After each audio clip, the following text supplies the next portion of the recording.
Gjiliuta për të na folur pak për partitë e reja. Sa besim keni tek partitë e reja të opozitës? Shohim se si janë përgjigjur 1200 shqiptarë kësaj pyetje dhe në raport me 10 prillin, shumë 8% ka një rënje me 3 pikë përqindje nga 10 prilli, mjaft 18%, një rritje goxha e konsiderueshme 6 pikë përqindje, pak 14%, 16 ka qenë një javë më parë, as pak 56% ka më pak rënje, le të themi nga 50 që ka qenë, nuk i të gjykoj 4%. Prinçi, partitë e reja, ndjeni më të besuar në fakt nga qytetarët, takimet që keni bërë në terren, si është aktualisht terreni, duke bërë një paralelizëm me sondazhin me Ka lidhje kjo pyetje ka lidhje me pyetjen më përpara që sepse ne kemi një favor, pasi jemi në një garë të pastër demokratike dhe nuk kemi konfrontim njëri me tjetrin, secili kërkon vota në emër të vet. Në emrin e partisë dhe në emrin e vet për të renditur kush një vot më shumë, kush një vot më shumë. Përndryshe nga kandidatët e Partisë Socialiste dhe të Partisë Demokratike, të cilët mbledhin vota, po e din mirë këto pa u mbush ajo shporta e 12, po themi e 12 në Tiranë, nuk përfiton askush nga ata që marrin shumë vota. Ata bëjnë mbledhje votash për të tjerët, po, mbledhin për të tjerët. Shqiptarët e kanë të qartë një shprehje turp popullore që Argat ja ke borxh dikujt 3 ditë për t'i shkuar në ndim, Argat, po kur ka nevojë për vete, jo t'i shkosh Argat për Argatin, ose Argati Argatit për shkuar në baqen e tjetrit.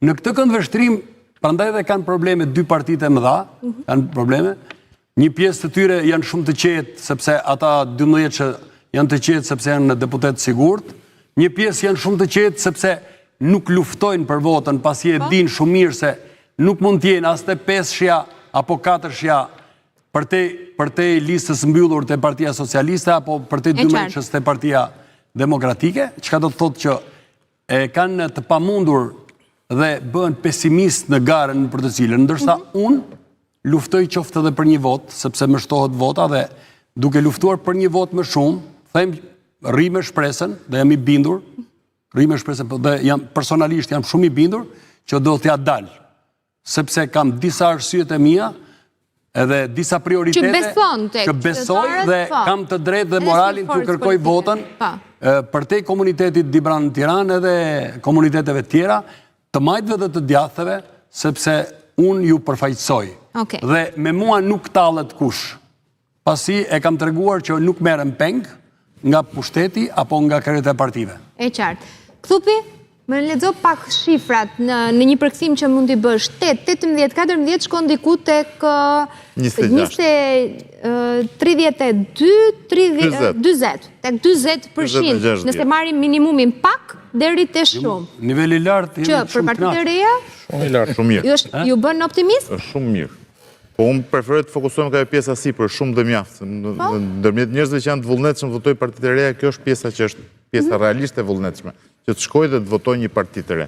Do të kesh paktën minimalisht mjaft besim dhe pastaj maksimalisht shumë besim, që ti të shkosh dhe të votosh një parti të re. Fakti që kjo është rritur me 3 pikë përqindje në vlerë totale, tregon me që kjo fushata që është bërë individualisht, siç thotë zoti Premçi, me shumë drejtë fjalë. Kjo një javë e parë. Ka dhënë efektet e saj. Pse? E para punës sepse në kontakti me qytetarët është i drejtë për drejtë, pavarësisht partisë, këtu pjesë më të madhe të fushatës e bëjnë kandidatët individualisht. Që do të thotë, zoti Premçi shkon me emrin e tij, unë shkoj me emrin tim dhe u kërkojmë qytetarëve votën për këto që jemi.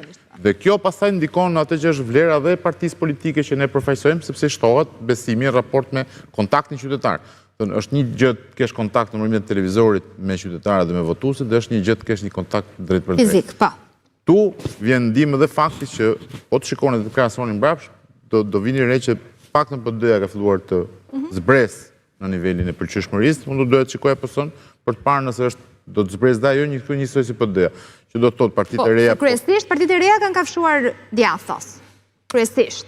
Mendoj që ajo që unë duhet kuptoj nëse ky është trendi i cili po bën një të mbetejë partive të vogla është kundër 2 partive të mëdha.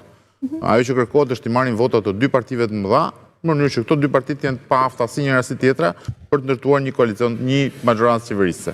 Dhe në këtë pikë interesi është për të kuptuar nëse ne arrim të heqim vota, do të zvoglojmë Partitë e mëdhaja. Partitë e mëdha. Po se aq 100%-sh, atyre do u marrim dhe atyre që nuk din të gjykojnë nëse janë akoma të pavendosur për të shkuar për votuar apo jo. Që në këtë pikë do ishte interes personal të kuptoj edhe Partinë Socialiste në cilat terma është, që të mos ta krahasonin pastaj edhe me Partinë Demokratike. Në fal vetëm Aliti gjysmëfjalia. Gati është Aliti. Ka dhe një problem. Marcela s'kam vetëm opozitë. E mora ka dhe një problem që më së fundit qytetarë shqiptarë, por ndërgjegjësohen dita ditës që politika shqiptare nuk duhet të jetë sanduiç PS ose PD, por